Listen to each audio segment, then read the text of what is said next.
Today's topic is going to be backing your limbs out, what that affects. I'm going to show you here quick. So right there, that is full draw with this bow right there. So a lot of people want to know if they back the limb bolts or their limb bolts out and they take their limbs from a max of 70 down to 60 pounds, is that less efficient or slower than a bow that you would just buy that was maxed out at 60 pounds and you ordered it that way? The problem with that question is it's kind of a loaded question because the reality is you won't really be comparing apples to apples. And the reason that is, and what I'm going to show you with this example right now, is that as I back this out, some things are going to change. And when you start changing these exact things, it's going to also change what you presume as efficiency or as speed, and possibly as feel. So just to give you a quick look right here, 5 5/8 for this is Sharon's bow. Limbs are bottomed out right now. We got a 5 5/8 brace. Axle length is right at 32 1/4. So the reason I'm using this bow is this is so common with women, kids, or honestly, people that don't want to order exactly what they want. Or as you start to either have a shoulder injury, which I've had, you have to reduce the poundage of your bow. So I'm going to reduce this thing down about 10 pounds. And as I do this, I'm going to show you what this affects. Okay, so let's go one more there. All right, I mean, that's pretty normal for someone that would back their limbs out. They wouldn't be worried about backing them out that much. So I'm going to go ahead and do this bottom one. There we go. All right. So now that I've backed this thing down, I'm going to guess probably about 8 pounds or so. So now what's happened is because I've backed these limbs out, this string will start to move back. So now my brace height is 1/2 inch longer, okay? And my axle to axle length is now longer as well. So because of those two things, these are now going to start to affect accuracy as well. So I'm going to put this back in the shooting machine here, and I'm going to show you uncut, no funny business, what this does. So let's put an arrow in there for safety. I always have an arrow in. And let's draw this back again. So this, again, is pretty dang common. This is something that someone would back their limbs out that much, not really think about what all that affects. Now, one of the things it's affecting that isn't totally onto this topic is going to be the string tension, which I'll show you at the end when I let this back down.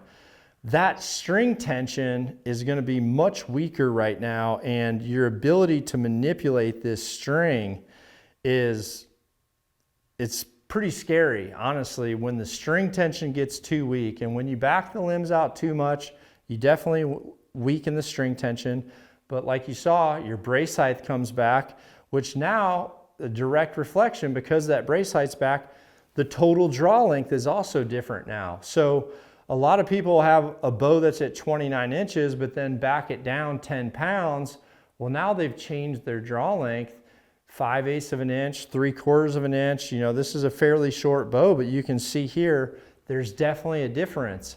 So if you're looking at it from an efficiency point of view and you're just saying, well, this bow is maxed out at 60 pounds and it's a 29-inch draw, and I've got my bow here at 29 inches of draw, and I'm going to back it down from 70 down to 60 pounds.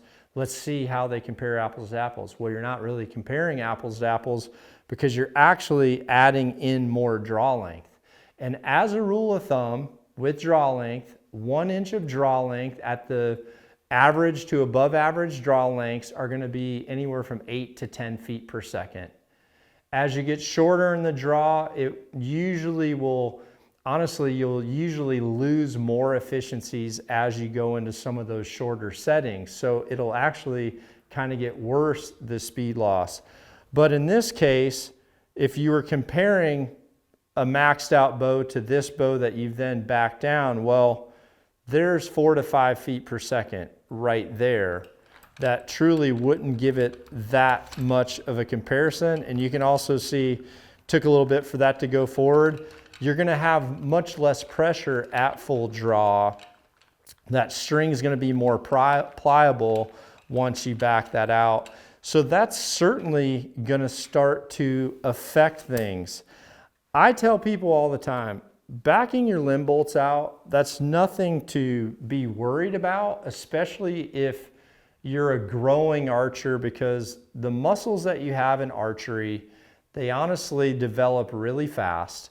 And most people can start out at something like this, and then if they add a quarter turn every few days, or if they add half a turn every few weeks, whatever it is, they can normally get this much tighter once they've grown into that poundage.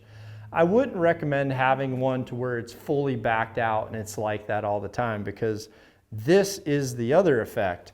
This string is so much less stiff when it's at rest, but then once it comes back, its ability to be manipulated is honestly scary. And that is because we've reduced the tension. So does this affect accuracy? It does if your form changes at all, because you're changing form, you're changing pressure, you're changing release angle, you're changing your front hand position on a system that's weaker, is going to magnify those imperfections. The taunter this gets, the cleaner everything's going to be, and it's going to start to give you some more forgiveness. So don't focus too much on the efficiency, because as you can see, most people won't then change their cam settings so that the draw is actually matching draw to draw, because that won't happen. And as you shoot with a loose string, that arrow is going to pull that string further forward. And then when it pops off, you're going to feel more oscillation and more vibration. So I would recommend you get to a limb that gets you closest to where you really feel you're going to be shooting. Some people just want to get a 70 because that's what all their buddies shoot, or an 80 now. We keep upping the game. But honestly, the best protocol, and what I tell people all the time, and especially if you're a new archer, get into an archery shop, and if you can sit down and draw a bow in a seated position, that is a weight that you can manage. It's also a weight that you're going to be able to handle. And later on, as you develop into that, you could always bump up to another limb. A lot of bows have modules. Some companies have shims that you can put under the rockers right here to give you an extra few pounds. A good shop will know to put a couple extra twists in your cable, bump that poundage up for you too if you did need a few pounds extra later on. But keeping these limbs taut, keeping your string tension tight is definitely going to help your accuracy and certainly make things better in the long run.